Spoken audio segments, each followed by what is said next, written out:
Taking on the Celtics, 33 NBA championships between these two franchises, and Lonzo Ball bouncing back from his unpropitious beginning of last night.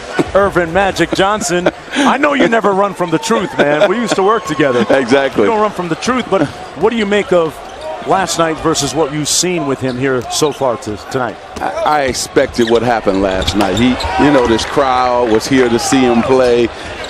First time putting on a Laker uniform, and, he just didn't play well, point blank. But today, he's playing faster. And then we put a different lineup out there to help him out in transition, and I think he's looking like the Lonzo Ball we thought he would look like. He looks a lot more comfortable. What was your concern level? 0, would that be correct? Yeah. Last night? Yeah. It's a summer league, But it's a lot of expectations.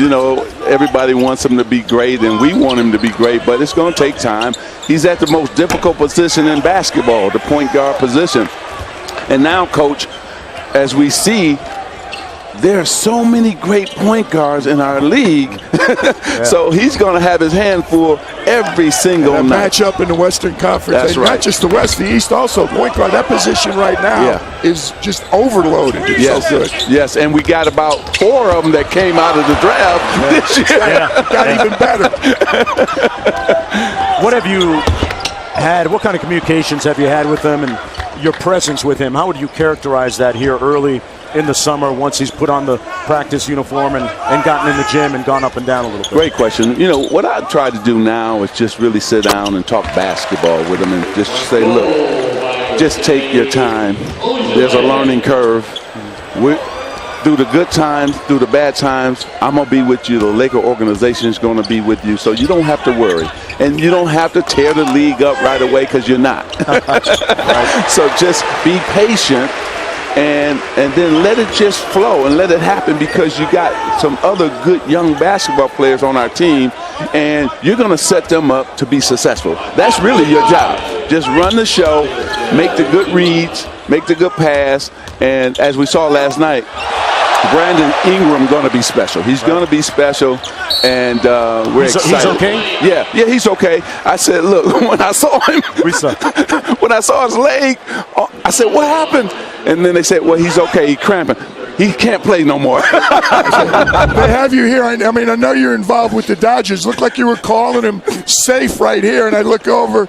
He's safe. No. We knew what that meant. No more. That was easy. That was easy. This is the guy we want to build around. We feel that he has all-star potential. We feel that he's going to probably lead our team in scoring and really, for years to come, be one of the faces of the Los Angeles Lakers, and Brandon Ingram. But then, Julius Randle is looking good this summer. We're very happy. Larry Nance is looking great. Jordan Clarkson is here, one of our young guards. So, and then when you think about Lopez, he's going to be the key, because he hit 134 threes last year. So he's going to allow us to attack the basket, and no big guy will be down there. I love him. I enjoyed coaching him. He's an excellent, and he's still improving. That's he's a right. young guy. That's Block right. shots. That's right. And he's going to run the floor with Lonzo. You know that. Exactly. Like the guys that played with you, they knew what to do. Yes. Irvin, how long did you have your eye on Lonzo? I know it was nice he's down in Westwood, but really, how long were you watching him and hoping it was going to work out for you guys with the draft? Well, I got a chance to go to a couple UCLA games. Then once we were looking at point guards and players, I said, wow. We knew he was special, because what we were lacking was a leader. We traded a very good point guard in D'Angelo Russell.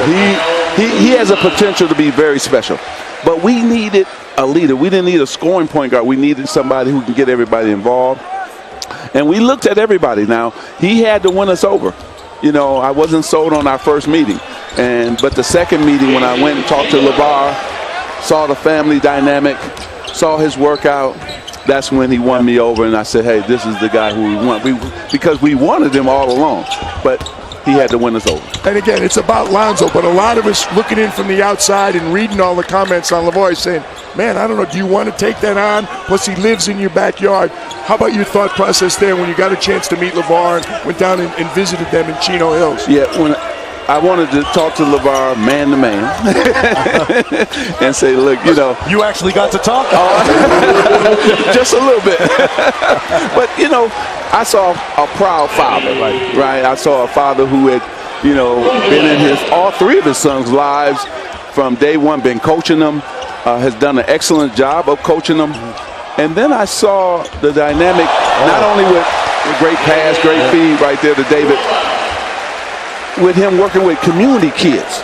And I said, man, this guy is special. Forget all the trash talking, the thing. You know, he's just marketing himself, his son, big baller brand, and that's okay. Right. But he knows also his son is a pro now, and he got to back up. Cool. Hey, Magic, thanks a lot for joining us. Thank we really you. appreciate it. Good luck moving Always forward, good my to man. see you. Thanks, everybody. Coach, good to see you, baby. Lakers on the bounce back, folks.